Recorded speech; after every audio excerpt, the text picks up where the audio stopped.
मैं कांग्रेस पार्टी के प्रवक्ता का भी रुख कर लेती हूँ। हरनाम सिंह जी, जो रमेश बिधूड़ी ने बयान दिया है आतिशी को लेकर, इससे पहले प्रियंका गांधी को लेकर भी बयान दिया, इस पर कांग्रेस पार्टी का क्या कहना है? क्या ऐसे विवादित बयानों से चुनाव जीता जाता है क्या? अनिल जी और आप दोनों से मैं रिक्वेस्ट कर रही हूँ, प्लीज 1 मिनट आप रुकिए। संजीव जी, हरनाम सिंह जी। देखिए, रमेश बिधूड़ी जिस संस्था से आते हैं उस संस्था का नाम है आरएसएस, और आरएसएस की विचारधारा जो है वो हमेशा से दलितों के प्रति, पिछड़ों के प्रति, आदिवासियों के प्रति, विशेष रूप से आदि आबादी महिलाओं के खिलाफ रही है। इसी का सबसे बड़ा उदाहरण है कि आज तक 100 साल हो गए इस संगठन को बने, इसने एक भी अपनी महिला किसी को आरएसएस में कहीं प्रमुख या कोई पद देने का काम नहीं किया है। तो इनकी मानसिकता तो साफ झलकती है। और रमेश बिधूड़ी की बात करें तो ये सीरियल ऑफेंडर है, हैबिचुअल ऑफेंडर है। दानिश अली जैसे व्यक्ति जो लोकसभा के एमपी थे, सदन में देश की सबसे बड़ी पंचायत में व्यक्ति क्या उसके बारे में शब्द प्रयोग कर रहे थे। और फिर प्रियंका गांधी, वो खुद एक सांसद है, उनके बारे में क्या कर रहे हैं। और अब आतिशी जी जो दिल्ली की मुख्यमंत्री हैं, उनके बारे में 2-3 बार वो ऐसी बात कर चुके। और भारतीय जनता पार्टी उनको रिवॉर्ड दे रही है। भारतीय जनता पार्टी को अगर कोई कार्रवाई करनी होती तो अब तक तो रमेश बिधूड़ी को उठा के फेंक देना था उन्हें।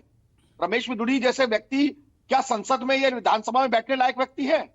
इसका मतलब ये इनका चाल चरित्र, चेहरा जो है वो महिला विरोधी है। इनका यही इनका एक नमूना है, यही इनका एक मॉडल है। जो रमेश बिधूड़ी है वो इनका मॉडल है, ये भारतीय जनता पार्टी दिखा रही है। और दूसरी बात जो प्रवेश वर्मा कर रहे हैं, परसों राहुल गांधी जी ने अपनी रैली में खुद कहा है कि देश की जितनी संस्थाएं हैं, जैसे इलेक्शन कमीशन है, ईडी है, सीबीआई है, इनकम टैक्स है, ये तो कहीं ना कहीं एक पपेट बन गई है आरएसएस और भारतीय जनता पार्टी की।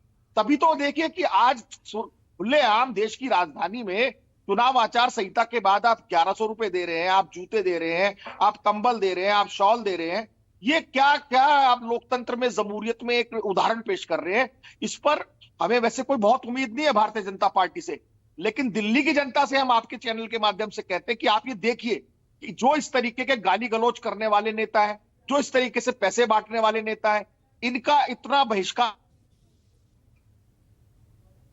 हरनाम सिंह जी, हम आपको सुन नहीं पा रहे हैं। अनिल जी, आप छोटा सा रिएक्शन दीजिए, उसके बाद फिर से मैं ग्राउंड जीरो पर जाऊंगी।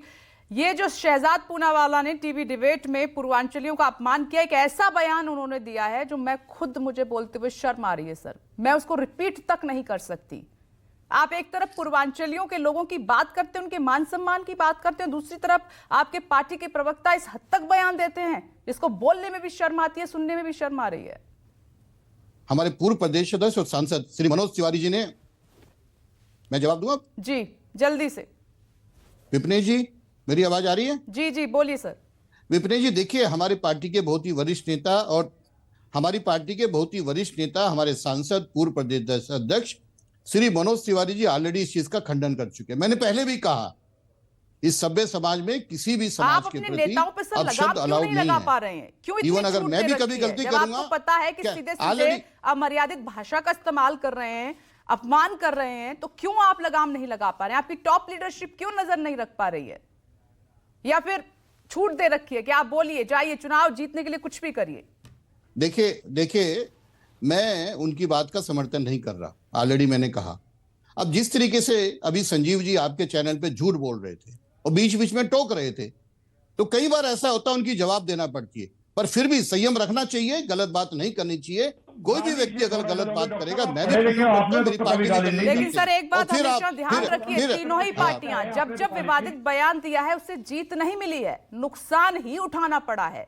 और एक राजनीति में पढ़े लिखे आप नेता हैं तो सभ्य भाषा का भी इस्तेमाल कीजिए सर, राजनीति के स्तर का ख्याल रखिए, क्योंकि आप प्रतिनिधित्व करते हैं। जनता आपको वोट देती है काम के लिए, ना कि गाली गलौच के लिए कि आप कानून का उल्लंघन करें, गाली गलौच करें, इसके लिए वोट नहीं देती है। ध्यान रखिए आप इस बात का।